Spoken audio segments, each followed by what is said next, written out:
up, guys? Probably wondering why I'm not on the motorcycle. Well, it should be pretty easy to see. We're having a little bit of a snowstorm here, a little bit of a blizzard. But it is, what does it say? It says it's 27 degrees and icy. So definitely not on the motorcycle right now, but I thought I'd still bring you guys along. So thanks for joining me.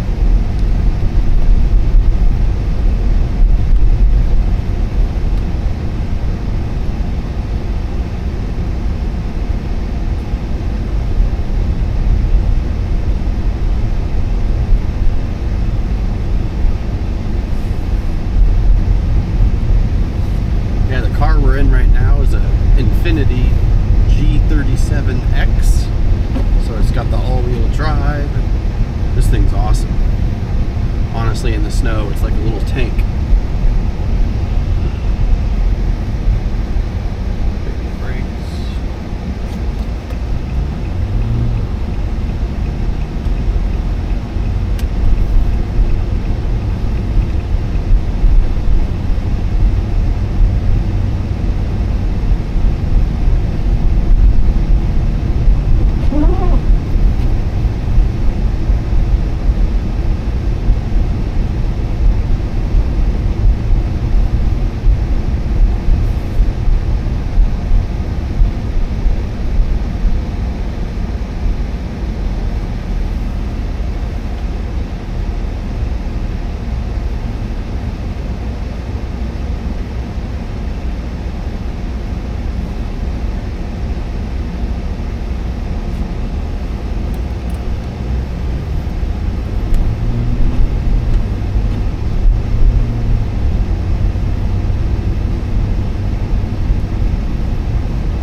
Just to show you a point of view change, we're just going to switch point of views. So at this red light, we're going to, I think right now we're in ultra wide, and we're just going to switch it down to wide, and then finally standard.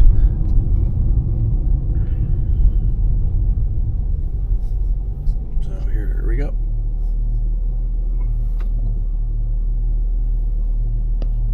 Okay guys, so now we're back, and we're in wide, and our ISO setting is at 6400, which is half of the max, and I feel like that gives a good clean image. We'll take a look when we get home. So yeah, again, we're in wide mode now, just to show you a different digital lens, so to speak. The first one was ultra wide, now we're in wide. And now at this red light, I think what we're going to do is just go to regular. Okay folks, now we're back, and this is standard mode, so not wide at all, just standard D-warp. So how does this look? And basically what would happen is if I adjust this ISO, the lights will get brighter, but everything may be a little bit more like distorted, like more noise. So my pro tip is lower the ISO to the lowest amount, where you still get a good visual image. You can still see stuff. So that's what I would do. Now at this red light, we're just going to go back to ultra wide just to show you the difference again. All right, guys, now we're back at ultra wide. So this is just showing the ultra wide setting. We're going to be taking a left here.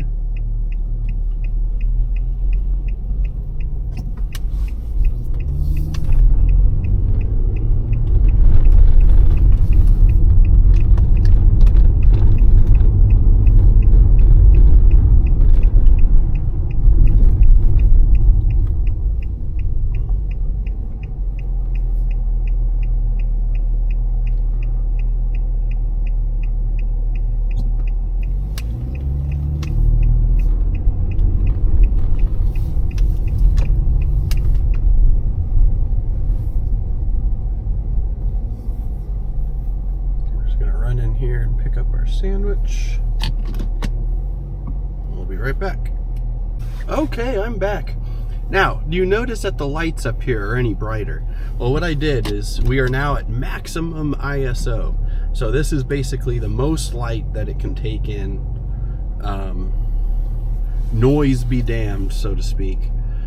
And what I mean noise is you'll see like grain and stuff in the image, but I got the noise reduction up, so we'll see how this looks. Again, this is just a regular night drive. Yeah, just testing the action camera at night. Just gonna sneak through here.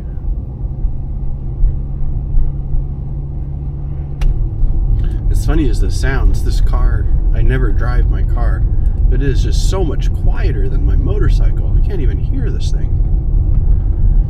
But yeah, this isn't like a car review or anything, but this is a 6-cylinder, a V6 HR motor. It redlines at 7,500 RPM and makes 304 horsepower. So it's pretty good peppy little car here, especially matched with the all-wheel drive. It can certainly get up and go. But yeah, again, we're at ultra wide and maximum ISO. What I'm going to do is just to continue the ISO tests for folks. So the first part of the video, we are at 32. I checked, we were actually at 3,200 ISO, and now we're at 12,000. So now we're going to go down to 1,600 ISO. So let's see what it looks like if we choose like a daytime setting. Okay, we're back, and we're still at this intersection, but we're now at 1,600 ISO. So what you can probably see is it just a little bit more crisp, but yeah, it's a lot darker, and that's normal.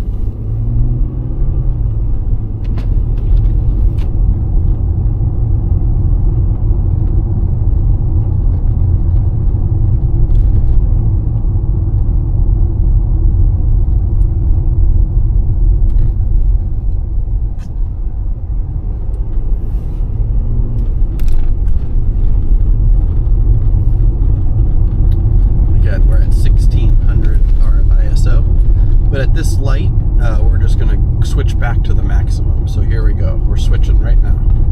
Okay, we're back and we're at maximum ISO.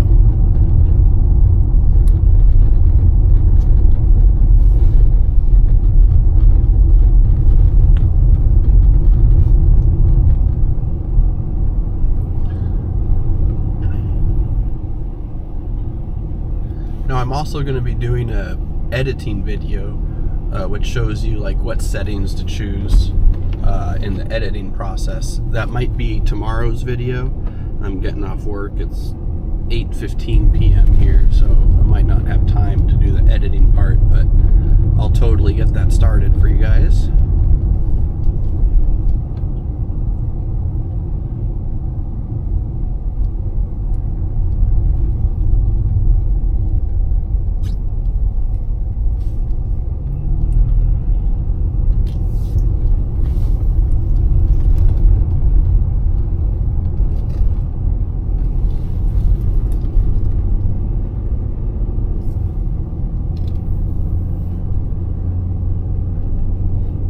Just going our normal route like we do on the motorcycle, except it's iced over and snowy.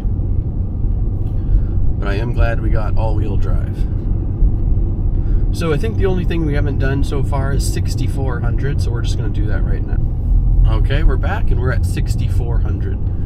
And I'm going to have to review the footage on my computer, but in my head, I'm kind of thinking 6,400 might be the sweet spot for like nighttime. It might be lower, but we'll check. Let's see if we can get up this hill.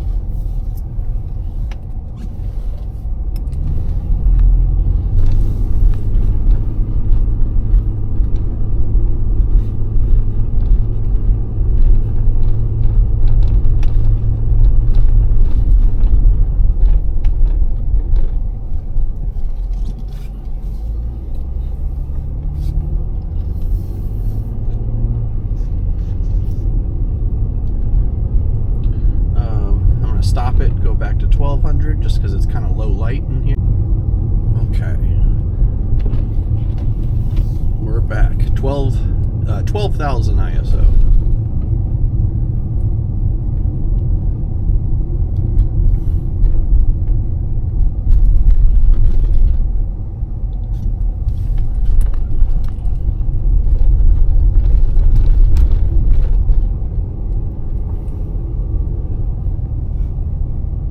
These streets are a lot snowier than the main ones.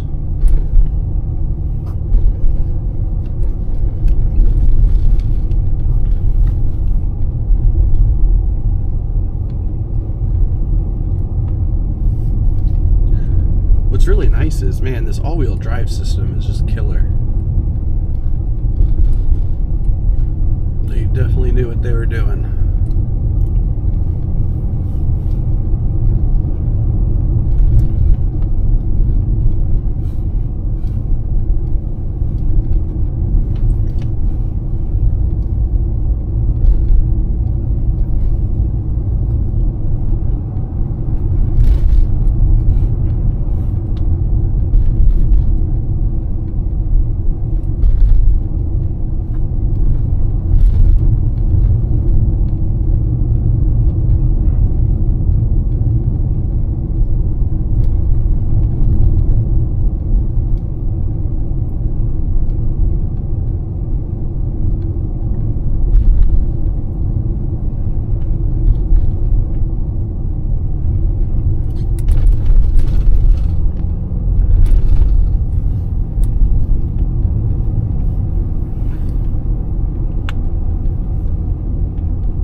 Really good brakes and tires.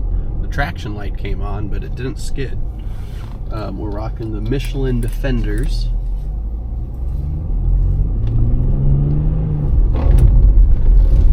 We got a little bit of slide there, but still manageable.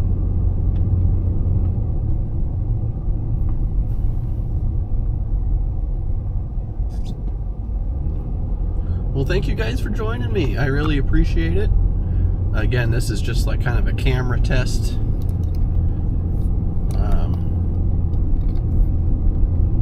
Just different lenses and ISOs.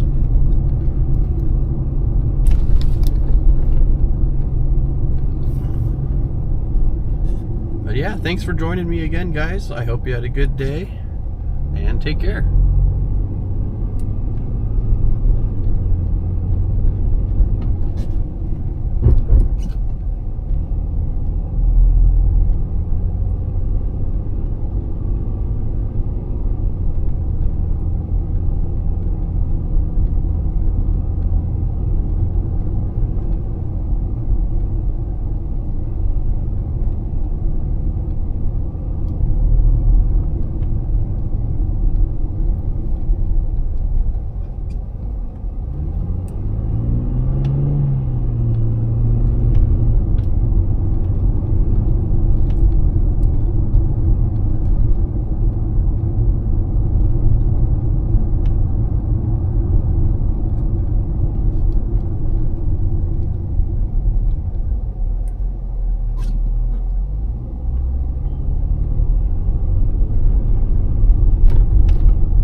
What's up, everyone? Hope your day's going good. We're just gonna do a little tech video today, and we've just had a few requests about camera settings and like what kind of camera settings I've been using, and if I can show you all those settings. So of course I'd be happy to do it. I guess the first thing to talk about is frame rate. You could usually there's 24, 30, or 60 frames a second, and you may want to choose 60 frames per second just for it to be a little smoother. But if you're in low light at all, or night, I would recommend changing it to 24 frames a second or 30. And that slowing down the frame rate just allows the camera to to capture and intake more light. So yeah, lower light, choose lower frames. Besides that, let's see here. There's going to be, different stabilization modes, which is off, rock steady, or rock steady plus. And again, this is all for the DJI Action 4 and 5. I usually use rock steady, just regular, because rock steady plus, it crops, it kind of zooms in and it crops too much on the image. So I feel like, yeah, it's smoother, it kind of looks like a gimbal, but the regular rock steady is probably the way to go. Besides that, there's going to be, let's see here, I'm actually just going to look at my settings as we go. There's also white balance. White balance, you can either have it on automatic or just set it. With automatic, you kind of run the risk of your video like switching. It'll be like different colors during the video, so that's always not great.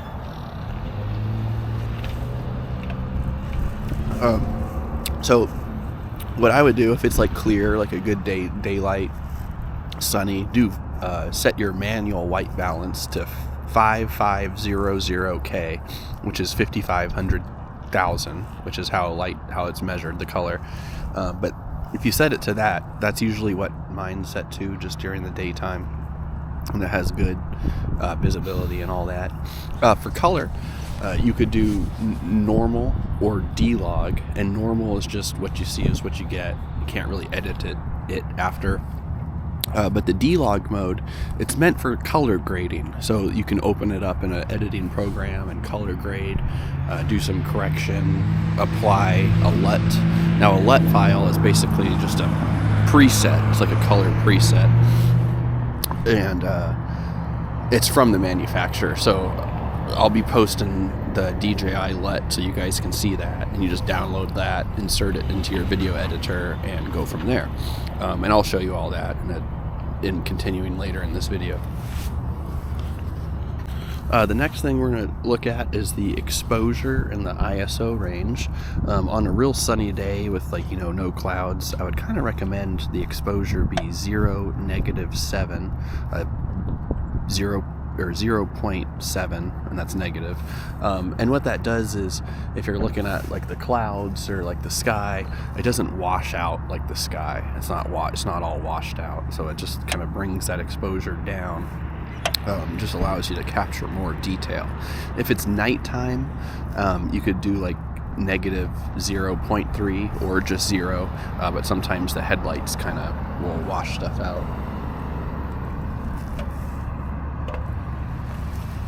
ISO range is kind of a tricky one. It's kind of personal preference, but the DJI Action 5 and 4, they'll go all the way up to like 25,000 ISO. But what you have to remember is the higher the ISO, the more tendency for noise. You can get like a noisy picture.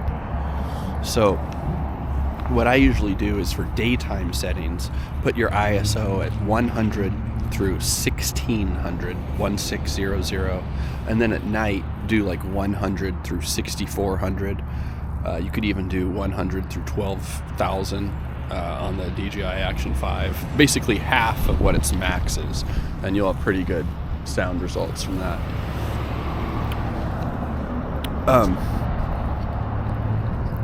Let's see here, and I'll be showing you some different ISO settings here. soon. And so like with the sharpness and the texture, you'll also have noise reduction. So what I do is I turn the sharpness in all my videos. The sharpness is at the lowest. So the sharpness is actually at -2. So -2 for sharpness. And I usually, depends. If it's daytime, I'll do noise reduction -2 or -1, usually -2.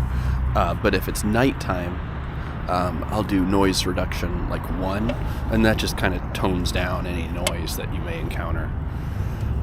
But again, at night, definitely use 30 frames a second over like the 60 frames a second. It'll get you a little bit more enhanced picture quality. Okay, and besides that, you'll have your like normal D-warp, and then there's wide, or there's like ultra wide. And me personally, I kind of like the wide setting, like on the motorcycle. But if you're just like vlogging or anything, definitely just do standard or D-warp. You can do ultra wide, but I found with ultra wide, sometimes you just kind of lose your sense of speed and everything's just kind of, you know, out a little bit. So in most of my videos, you're seeing a wide setting.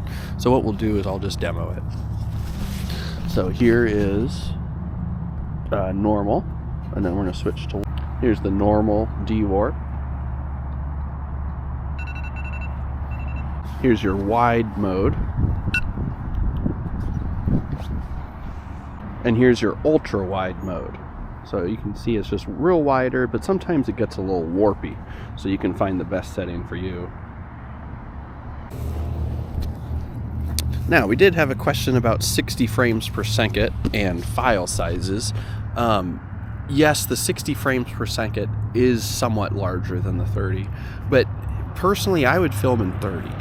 Film in 60 if you notice it just being, if you know, not as smooth, if you don't like it. But as far as file sizes, I don't think it's like it. I don't really think that will make a huge difference over 60. And what I'll do for file sizes is I'll show you, even if you record in 60 and if you want to make the file size smaller, I'll show you how to do that in edit and post, so you can always make your compression higher. Let's see here. Yeah, and do you film in normal 10-bit or D-Log? Honestly, I film in normal 10-bit. Sometimes I film in D-Log, but it's very rare. I kind of just like the normal. I sometimes enhance the brightness, and I'll show you that in post as well. And do you use Rocksteady? Yes, I just use regular Rocksteady, not Plus. And then what bit rate would you recommend? Honestly, I would always use high bit rate, so that's probably the best one to do, and I feel like that's the best. You could do standard bit rate. It will save some data, but your videos won't look as good, so I would choose high. And I'll get back to you.